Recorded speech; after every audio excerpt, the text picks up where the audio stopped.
बाबर डोगर साहब, क्या होता देख रहे हैं आप? तो समा साहब, अदम एतमाद की तहरीक पेश हो चुकी है। आप देखें पूरे मुल्क में कन्फ्यूजन है। जहांगीर तीन ग्रुप, अलीम खान ग्रुप, उन्होंने तो बड़ा क्लियरली कल कह दिया कि जनाब अगर उस्मान बुज़दार और आज़म खान को नहीं हटाया जाता तो हम आपके साथ नहीं हैं। और दूसरी शर्त ये है कि जनाब अगर उस्मान बुज़दार को अलीम खान से रिप्लेस नहीं किया जाता तो फिर भी हम आपके साथ नहीं हैं। दूसरी तरफ उस्मान बुज़दार साहब जो हैं उनको इमरान खान ने कहा कि नहीं, जो उस्मान बुज़दार को पसंद नहीं करता वो वज़ीर आला का कैंडिडेट है, जो वो उस्मान बुज़दार को पसंद नहीं करता। चौधरी जो हैं वो जो अचकन सुलवा कर बैठे हुए थे, उनकी अचकन जो है वो भी अधूरी की अधूरी रह गई। चौधरी प्रेलाई जो है वो गवर्नमेंट के साथ निगोशिएट कर रहे हैं, गवर्नमेंट के साथ बातचीत कर रहे हैं। उन तारिक बशीर चीमा साहब से जब ये पूछा गया कि जनाब आप हुकूमत के साथ हैं या अपोजिशन के साथ हैं, तो उन्होंने कहा ये तो अब आके जाके वक्त ही बताएगा। तो लेकिन उन्होंने ये नहीं कहा कि वो अदम इत्तेमाद में है या खिलाफ है। उन्होंने कहा जी हमने मैंडेट चौधरी प्रेलाई को दिया, वो फैसला करेंगे। हुन पता नहीं चौधरी ने कब फैसला करना है, समझ साहब ये तो मुझे नहीं पता है। अदम एतमाद की मेरे से तहरीक गुजर जाएगी तो उसके बाद फैसला करेंगे कि जनाब हमने ऑलरेडी शायद देर हो चुकी है। MQM का पता कोई नहीं, GDA का पता कोई नहीं। आने वाले दिनों में मैं आपको प्रेडिक्ट कर रहा हूँ कि पोलिटिकल इंस्टेबिलिटी, पोलिटिकल कन्फ्यूजन बढ़नी है। इमरान खान साहब मेंढक जितने पकड़ेंगे, सुबह पकड़ेंगे, शाम को उतने मेंढक दौड़ जाया करेंगे। अच्छा। और आप आहिस्ता आहिस्ता देखेंगे ये जितनी इत्तेहादी पार्टी हैं, PTI के अपने लोग जो हैं वो आहिस्ता आहिस्ता आवाज़ उठानी शुरू हो जाएंगे। लेकिन इंतजार जो था ना समा साहब, वो सिर्फ अदम एतमाद की तहरीक का था।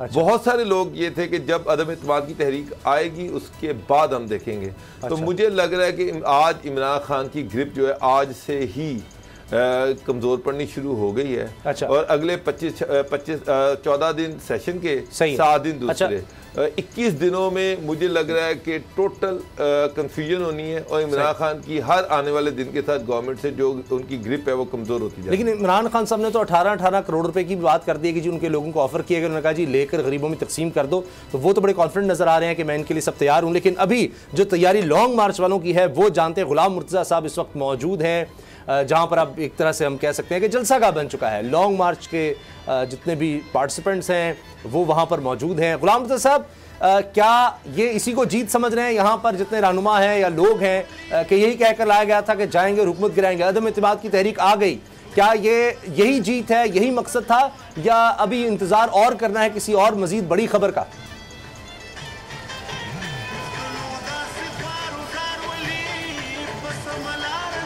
जी, इस तहरीक का जिस तरह से हमने पहले अपने प्रोग्राम में भी जिक्र किया कि तहरीक अदम एतमाद के हवाले से जरदारी साहब की ये ख्वाहिश थी कि जिस दिन उनके बेटे का लॉन्ग मार्च जो है वो डी चौक में पहुँचे, उसी रोज़ ये तहरीक अदम एतमाद स्पीकर चैम्बर में पहुँचनी चाहिए। इससे पहले वर्किंग अपोजिशन ने मुकम्मल की थी। आप जानते हैं कि मौलाना फजल रहमान ने भी 2 रोज़ का वक्त दिया था। 48 घंटों के दौरान उन्होंने कहा था कि अदम एतमाद ले आएंगे। लेकिन गुलाम साहब शोर बहुत ज़्यादा, तो माइक अपने और ज़्यादा करीब कर लें। लॉन्ग मार्च के दौरान ही जी फिर बिलावल की तरफ से ये ऐलान हुआ कि 5 रोज़ बाद ये तहरीक जो है वो हम वहाँ पे पहुँचेंगे। अल्टीमेटम भी वो देते हुए आए और यहाँ आज अभी वो पहुँचने वाले हैं फैज़ाबाद के करीब। अभी वो पहुँचे हैं, पंडाल में नहीं हैं, अभी थोड़ी देर में पंडाल में पहुँचेंगे। तो यहाँ पे वो इस हवाले से भी बात करेंगे। लेकिन जरदारी साहब के हवाले से बहुत अहम एक बात ये है कि वो जब भी सियासी जमातों को साथ लेकर चलते हैं तो अमूमी तौर पे उनको इस्तेमाल ज़रूर करते हैं। किसी भी तहरीक को देख लें, वो वकला तहरीक हो या वो पाकिस्तान मुस्लिम लीग नवाज़ के साथ होने वाली जॉइंट गवर्नमेंट हो जो उन्होंने फॉर्म की थी, या उसके बाद की सूरत हाल, सेनेट के इंतखाबात, यानी जहाँ पे भी आप देखेंगे ये आसिफ अली जरदारी साहब का ये खासा है कि वो अपने साथ अपनी स्ट्रेंथ बनाते हैं अपोजिशन जमातों को, या गवर्नमेंट में हो तो अपनी इत्तेहादी जमातों को, लेकिन गेम अपनी करते हैं। तो आज भी सूरत हाल आप देखें कि ये इस तरह से शो डिज़ाइन किया है कि आज ही अपोजिशन की जानिब से तहरीके अदम इत्मीनान पेश की गई और आज यहाँ पे पाकिस्तान पीपल्स पार्टी की जानिब से ये लॉन्ग मार्च यहाँ पे पहुँच चुका और अब इंतज़ामात हो रहे हैं। लोगों की बड़ी तादाद मौजूद है। डी चौक से लेकर आप ये कह सकते हैं कि पूरा जो कलसूम प्लाजा से भी पीछे सेंटोरस मॉल। बहादुरों का काफिला के साथ तो जियालों का काफिला के साथ तो नारे भुट्टो।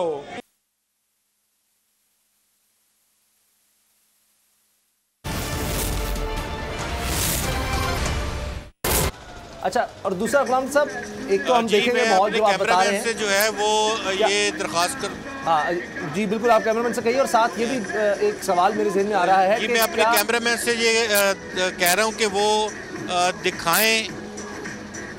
बिल्कुल ठीक है। सब्सक्राइब करें और बेल दबाएं ताकि कोई खबर रह न जाए।